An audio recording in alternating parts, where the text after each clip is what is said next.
Ya, yang mana ketika saya belajar Islam, loh, kok sama ya? Quran surat Al-Ikhlas sama dengan Quran sama dengan Bible bilangan 23:19. Keluaran 9:14. Keluaran 33:20. Kok mirip ya? Qul huwallahu ahad, Allahu somad, lam yalid walam yulad walam yakul lahu kufuwan ahad. Sama, ada ayat yang mengatakan Tuhan itu bukan manusia, Tuhan itu bukan anak manusia. Tidak ada yang seperti aku di seluruh bumi. Sama nggak, Pak? Mirip ya? Mirip gitu. Kok bisa sama? Karena memang ternyata Yahudi akidahnya tuh strict monoteisme. Ya. Mereka hanya cuman kurang selangkah untuk menerima Nabi Muhammad SAW. Mereka mengakui bahwa Nabi Muhammad itu adalah seorang nabi, tapi bukan untuk mereka gitu. Karena apa? Karena tidak berasal dari bangsa mereka. Hanya itu aja. Egonya tinggi sekali, ya. Ego kesukuannya itu memang sangat tinggi. Di agama Yahudi itu mereka tidak mengajak orang untuk masuk agama mereka.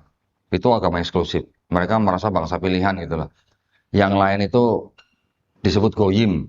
Artinya saya nggak sebutin di sini lah. Ya, tidak elok sebetulnya. Jadi mereka menganggap bangsa lain lebih rendah dari mereka. Tetapi mereka sangat-sangat strict monoteis, tidak menyembah apapun kecuali mereka sebutnya Hashem atau Adonai. Nah, mereka menyebut Tuhan mereka dengan sebutan Adonai atau Hashem. Adonai itu artinya Rob kalau bahasa Arabnya. Hashem itu artinya ismu, nama itu gitu. Ya. Jadi mereka tuh mengenal nama Tuhan itu ada 7. Ada El, Eloh, Eloah, Elohim, El Shaddai, Yod He Vav He, dan Zebaot gitu. Yang Yod He Vav He ini yang 4 huruf itu yang dianggap paling suci sama mereka. Mereka tidak berani menyebutkan. Yang boleh menyebutkan hanya imam besar mereka, sebutannya Kohen Gadol, ketika 1 kali dalam setahun upacara khusus di tempat yang dianggap paling suci, dan imam itu kalau masuk ke dalam kemah perjanjian diikat pakai tambang. Di luar ada yang megangin. Kalau dia mati di dalam tinggal ditarik gitu. Sampai kudusnya mereka tidak boleh mengucapkan 4 kata yang tadi Yod He Vav He itu tadi. Ya. Makanya mereka menggantinya dengan sebutan Adonai atau Hashem. Mereka juga banyak kesamaan dengan Islam, ya. Punya kiblat, ada sholat, ada puasa, juga disunat, ada masa nifas atau pentahiran. Banyak yang sama dengan Islam. Dan juga mereka ada haji. Hajinya kemana? Ya ke Bait Suci gitu. Ya. Banyak tradisi dalam ibadah mereka yang sama dengan Islam. Tetapi di dalam jiwa mereka itu mereka bilang orang lain itu lebih rendah dari mereka. Jadi mereka tidak menghimbau orang untuk masuk agama mereka. Ya. Jadi udah saya pikir ini nggak cocok karena ada diskriminasi. Agama Hindu kita tahu lah ya. Hindu itu kan artinya nama lembah atau nama tempat yang di India, tempat agama itu berasal. Kalau Yahudi tadi adalah berasal dari nama anak keempat Nabi Yakub alaihissalam, namanya Yehuda. Yehuda menjadi tempat Yudea, menjadi bangsa Yahudi, menjadi agama Yahudi juga. Gitu ya. Buddha bagus. Kalau Hindu tadi mereka kan juga punya kasta, ya. Kasta ini nggak cocok buat saya. Berarti kan ada pembedaan kasta-kasta orang. Buddha bagus. Dia punya dharma ya untuk mencapai kesempurnaan itu bagus. Tapi kebanyakan filosofinya gitu buat saya. Hampir sama dengan agama Shinto gitu di Jepang.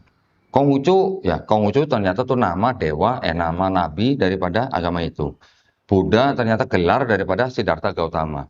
Hindu nama tempat dari agama itu berasal. Yahudi nama anak keempat daripada Nabi Yakub.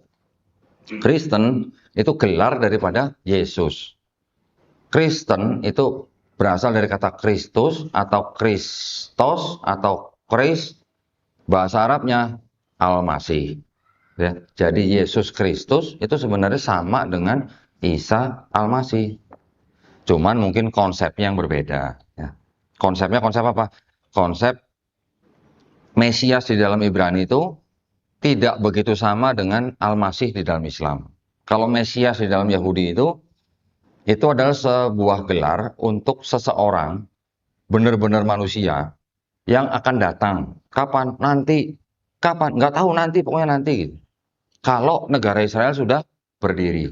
Ternyata udah ada yang nyolong stat, udah ada yang bangun negara Israel, sudah ada yang mendirikan negara Israel. Itu ternyata juga bukan suatu langkah yang disetujui oleh kitabnya mereka sendiri, gitu.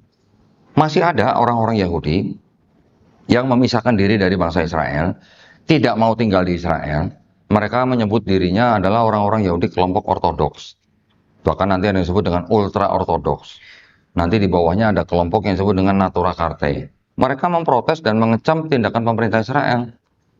Mereka tidak setuju dengan pendirian negara Israel tahun 1948. Kalau ditanya, nah terus kalau belum waktunya kapan dong? Nanti. Ya kapan? Ya nanti. Tunggu apa? Tunggu apa? Tunggu kalau firman Tuhan sudah turun gitu kan. Bilangnya begitu. Dan kalau sudah turun firman itu, baru nanti tanda-tandanya dibangun bait suci yang ketiga, sudah ada sapi merah, baru ya itulah Mesias waktunya datang gitu. Mesias itu siapa? Mesias itu raja, rajanya orang Israel. Raja itu benar-benar manusia gitu, bukan Tuhan yang jadi manusia, bukan Tuhan yang menjelma jadi manusia. Dan Mesias itu harus keturunan Raja Daud atau kita mengenal sebagai Nabi Daud alaihissalam. Melalui anaknya Nabi Daud yaitu Salomo atau kita kenal dengan sebutan Nabi Sulaiman alaihissalam. Harus keturunan Daud melalui anaknya Salomo. Kalau lewat anak yang lain itu bukan Mesias yang dijanjikan. Ya. Dan Mesias itu nanti akan datang kalau di seluruh dunia sudah tidak ada orang mengangkat senjata. Ya. Dan di seluruh dunia sudah mengenal Tuhan atau Hashem. Itu konsepnya Mesias dalam Yahudi. Nah, tadi saya selesaikan dulu ya pencarian saya. Ketika saya mempelajari Kristen, Kristen itu gelar daripada Yesus. Yahudi nama daripada anak Nabi Yakub.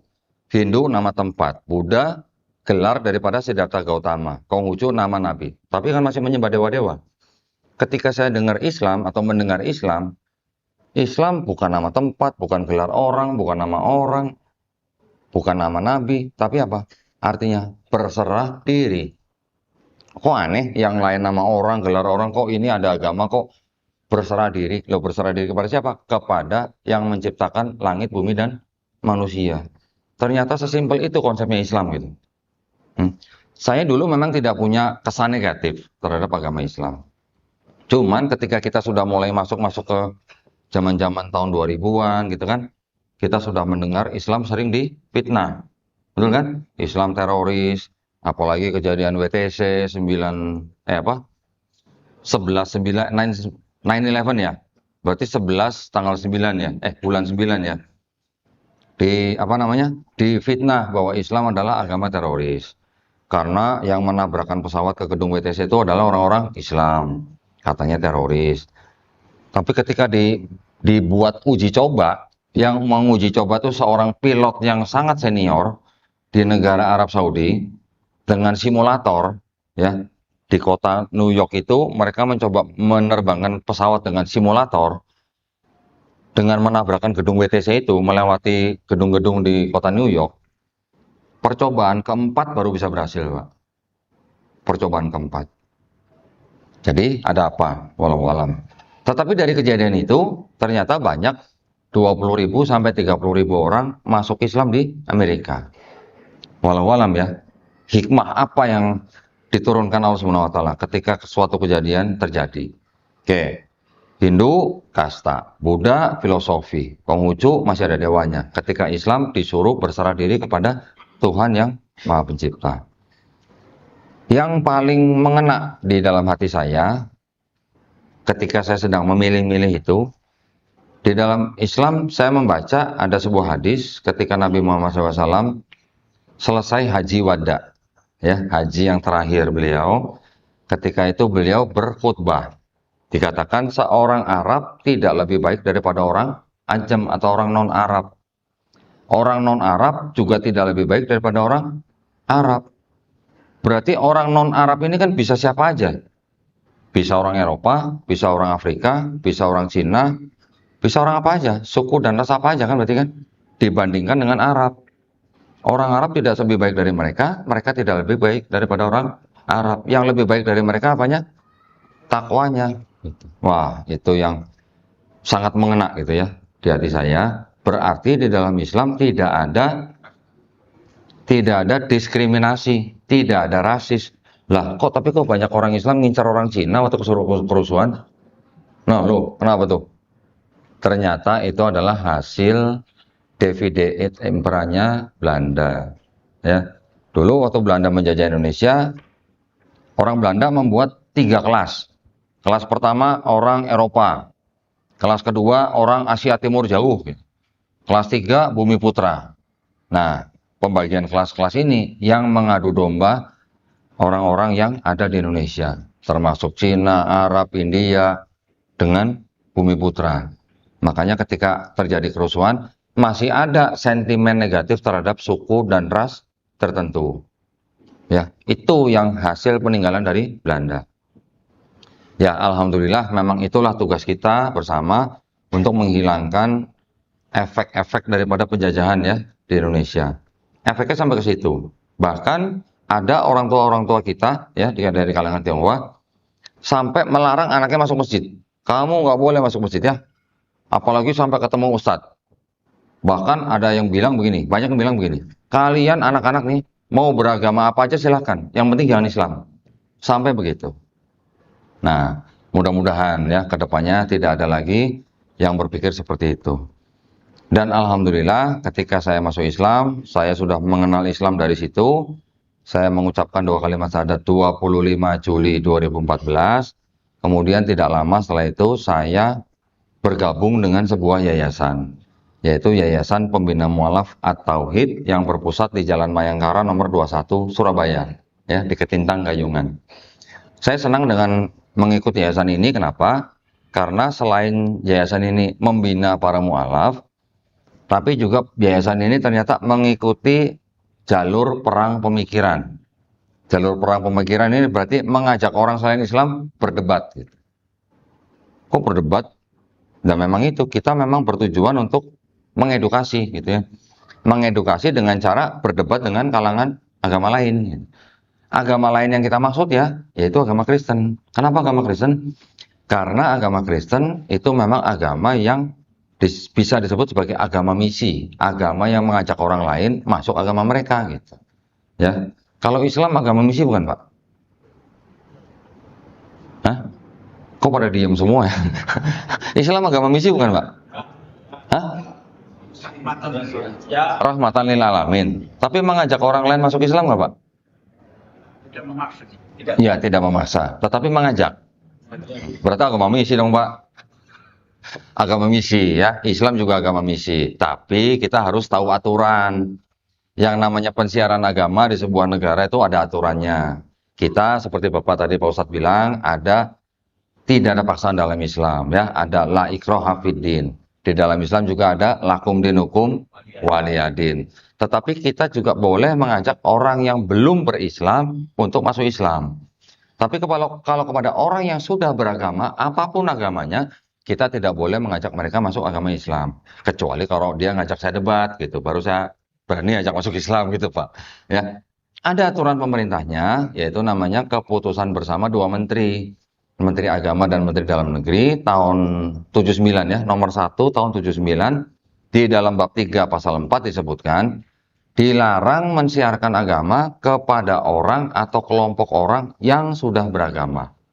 Itu nggak boleh. Berarti kalau umat Islam, dai-dai kita mengirim dai-dainya ke daerah-daerah terpencil, mencari orang-orang yang belum beragama, kita ajak masuk Islam, kita ajari peradaban Islam, kita ajari budaya Islam, kita ajari Quran, boleh-boleh aja.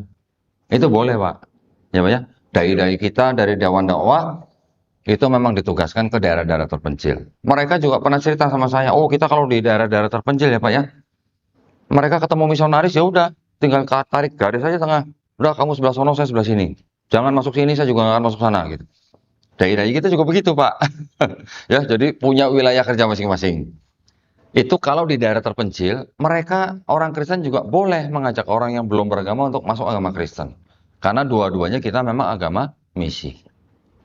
Tetapi ketika masuk ke kota besar, ya kota yang sudah ada peradaban, mereka itu masih banyak melanggar. Ada sekelompok mereka, ya tidak semua, mengirimkan orang-orangnya untuk mengetuk pintu rumah orang yang sudah beragama. Ya karena Indonesia mayoritas Islam, yang diketuk kebanyakan pasti rumah orang Islam. Selamat siang, selamat sore, selamat malam. Kami dari tim apa, misalnya tim kasih atau apa gitu, ingin memberitakan tentang kabar baik, kabar keselamatan. Siapa yang nggak senang Pak ya kalau dengar kabar keselamatan Pak ya? Tapi ternyata mereka memberikan brosur, memberikan sembako, memberikan pamflet, memberikan barang cetakan untuk mengajak orang yang punya rumah itu masuk agama kita. Itu yang nggak boleh. Ya, artinya kalau orang sudah beragama, tidak boleh diajak untuk masuk agama orang lain. Kecuali kalau orang beragama ini mencari sendiri gitu.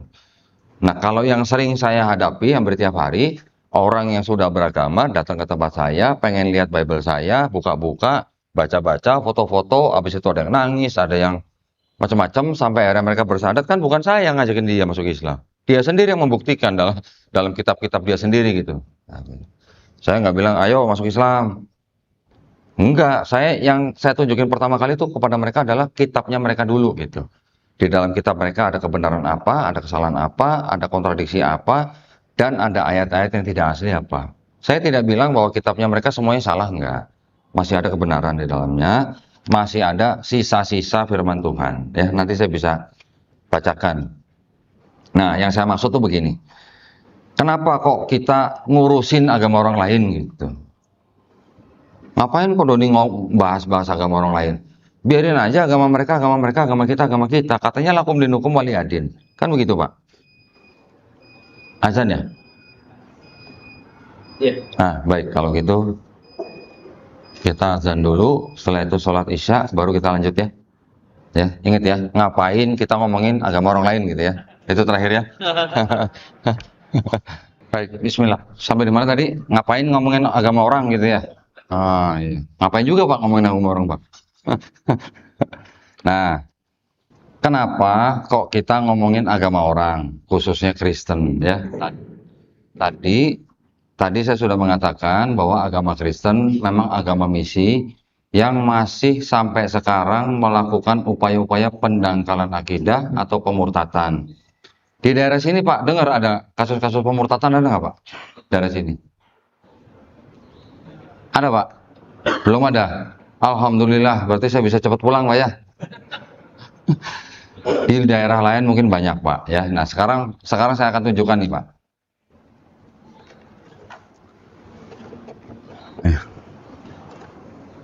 Jadi saya kemana-mana bawa koper isinya kitab orang nih. Ini sebelumnya saya izin, boleh bahas kitab orang di sini? Izin dulu gitu. Nanti ada yang komen, ngapain bahas-bahas kitab orang di masjid gitu.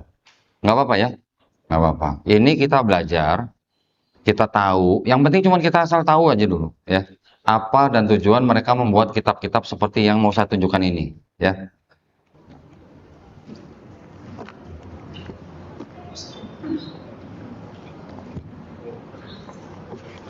Karena kalau saya nggak tunjukkan nanti Bapak nggak pernah lihat barang buktinya gitu ya. Nah, ini kitabnya saudara-saudara kita yang Kristen Pak. Tulisannya apa Pak? Alkitab. Saya karena sudah mempelajari ini dari kedua sisi ya maksudnya ya. Dari Islam dan Kristen. Maka saya menghimbau kepada bapak-bapak, ibu-ibu di sini, jangan sebut kitab mereka dengan sebutan Alkitab. Ya Pak ya. Kenapa? Karena Al-Quran kita kan nama lainnya juga Alkitab. Betul nggak Pak? Betul kan? Ya, kalau Al-Quran kita juga disebut Alkitab, ya kita jangan sebut kitab mereka Alkitab juga, gitu. Ya, sebut saja Bible gitu Pak, atau Bible gitu lah. Modern dikit Pak, bahasa Inggris gitu ya. Nanti mereka bikin kitab ini dengan nama Tuhan mereka di sini adalah Yesus Kristus. Ya, ada lagi nanti sebutan Tuhan, ada sebutan Allah. Saya sebutnya Allah Pak. Ya, karena mereka tulisnya ALLAH di dalam kitab mereka dan tidak ada tanda tasdidnya. Jadi saya nggak baca Allah, saya bacanya Allah saja Pak. Ya. Mereka juga bikin kitab yang versi lain Pak. Namanya apa di sini? Kitab Suci Injil. Nah, kenapa mereka bikin kitab suci seperti ini? Karena di sini selain mereka menggunakan kata Injil, mereka juga menuliskan yang disebut dengan Yesus Kristus itu dengan sebutan Isa Al-Masih. Di sini Pak, ada tulisannya. Kelihatan nggak Pak? Oh di layar ada. Oh sini, ya. Oh aduh canggih ya. Enak juga nih bisa di zoom nih. Nih, siapa Pak? Isa Al-Masih. Nanti di sini juga ada kata Insya Allah. Percaya nggak? Ini karena ada kamera bisa zoom, saya bukain sekalian nih, ya. Coba kebaca nggak di sini nih? Nih, kebaca? Coba bacain, Rick. Harusnya kamu berkata insya Allah. Tuh. Kenapa mereka kok di sini ada tulisan Insya Allah, di sini ada tulisan Isa Al-Masih, ada tulisan Injil, ada tulisan Nabi Yahya, gitu. Istilah-istilah yang Islami gitu. Kenapa? Karena memang mereka membagi-bagikan kitab ini kepada orang-orang Islam, Pak. Gratis, nggak usah bayar. Dibagi-bagikan. Di beberapa daerah sudah banyak buktinya gitu ya. Saya cuma bilang kalau ada teman-teman yang menonton video saya, di mana di tempat mereka dibagikan kitab-kitab seperti ini, saya bilang kumpulin. Kumpulin, saya kasih alamat kirim saya bilang gitu. Saya mau menampung kitab-kitab seperti ini gitu. Dan kitab-kitab seperti ini juga, ini kalau nggak salah nih, ini mumpung ada orang Padang nih, ya. Saya pernah mendengar kesaksian atau pernyataan dari salah seorang mantan yang bekerja di LAI, Lembaga Alkitab Indonesia. Ya, dia mengaku bahwa dia menyelundupkan Bible ke Kota Padang. Tidak berani dikirim pakai pesawat, tapi dikirimnya lewat darat. Lewat mana? Lewat Curup. Tahu Curup? Hah? Padang turun Bengkulu, Bengkulu. Nah, kampungnya Curup Lubuk Linggau. Oh, Masya Allah. Nah, lewat situ. Ya, menyelundupkannya lewat situ. Gitu. Jadi ini memang disengaja dibagikan kepada orang-orang Islam supaya tujuannya apa? Mengajak Bapak Ibu untuk masuk agama mereka. Makanya mereka menggunakan istilah-istilah Injil, Isa Al-Masih, Nabi Yahya, Zakaria, Insya Allah. Saya punya kitab-kitab yang lebih tua dari ini, yang ada kata-kata apa? Assalamualaikum. Ada kata-kata masjid. Ada kata-kata Ka'bah lagi. Tapi bukan Ka'bah yang di Masjidil Haram maksudnya ya. Ka'bah yang dimaksud dalam kitab itu adalah Baitul Maqdis yang ada di Masjidil Aqsa. Gitu ya. Mereka menggunakan istilah-istilah itu untuk menarik orang-orang Islam masuk ke dalam agama mereka. Kalau untuk jemaat gereja, mereka kasih yang ini. Ya, yang namanya Yesus Kristus. Tapi untuk orang Islam mereka bagikan ini. Gitu. Mereka juga punya Bible dalam bahasa Arab dan Indonesia. Ada juga, Pak. Jadi mereka banyak sekali menerjemahkan ke bahasa-bahasa daerah. Bahasa Padang ada, bahasa Dayak banyak, bahasa Batak apalagi ya. Bahasa Jawa juga banyak. Gitu. Jadi memang itu adalah upaya mereka. Kenapa mereka melakukan itu? Karena mereka di dalam kitab mereka memang ada perintahnya. Perintahnya itu ada di dalam Matius 28 ayat 19. Dikatakan karena itu pergilah, jadikanlah semua bangsa muridku. Baptislah mereka dalam nama Bapa dan Putra dan Roh Kudus. Itu dianggap sebagai amanat agung gitu. Walaupun ayat itu ternyata tidak sahih, saya bisa buktikan Pak.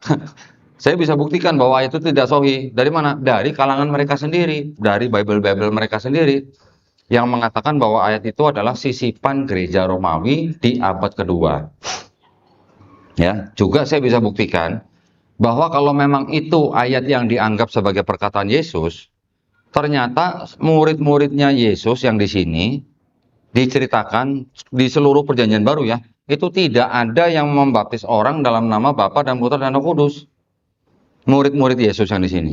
Berarti kan pertanyaannya dua. Apakah murid-murid Yesus itu tidak taat kepada gurunya atau benar itu ayat palsu gitu. Nah, ya, dan banyak sekali komentari-komentari atau tafsir-tafsir dari Bible sendiri yang mengatakan bahwa itu ayat tidak asli. Tapi biar bagaimanapun mereka tetap pakai ayat itu untuk dalam tanda kutip menginjili bapak-bapak dan ibu-ibu ya ke seluruh dunia. Jadi mereka tuh punya misi itu sampai yang detailnya begini. ada sebuah misi mereka yang disebut dengan kontekstualisasi C1 sampai C6. Apa tuh C1 sampai C6 tuh? Kok sampai C6 banyak amat gitu ya.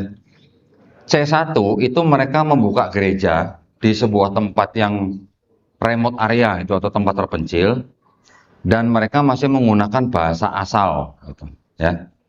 C2 itu mereka sudah meningkat dengan menggunakan bahasa lokal, bahasa di tempat gereja itu berdiri gitu.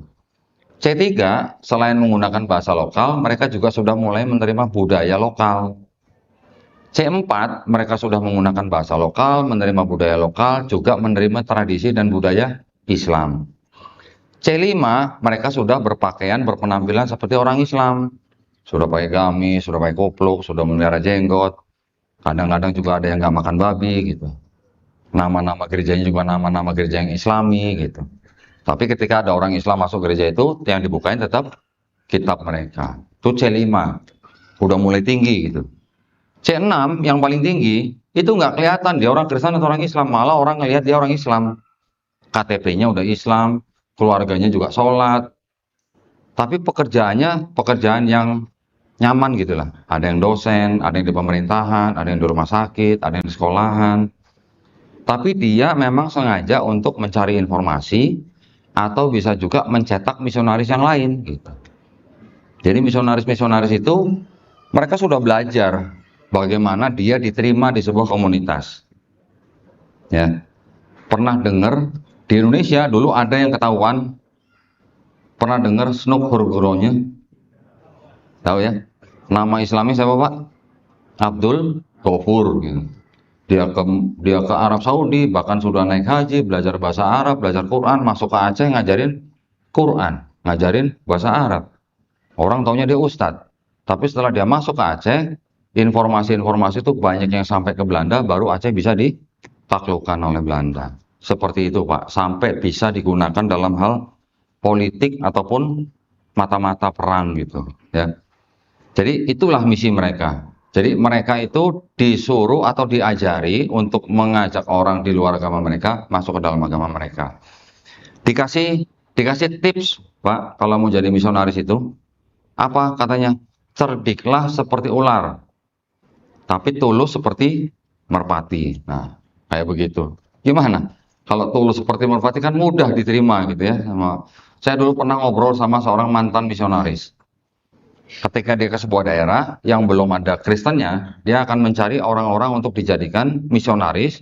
Kemudian setelah dia bangun gereja, ada orang yang ikut ke gereja itu, baru dia serahkan kepada misionaris yang dia bentuk sendiri secara yang sudah senior untuk memimpin gereja itu. Setelah itu dia pindah, gitu. Misionaris itu pindah.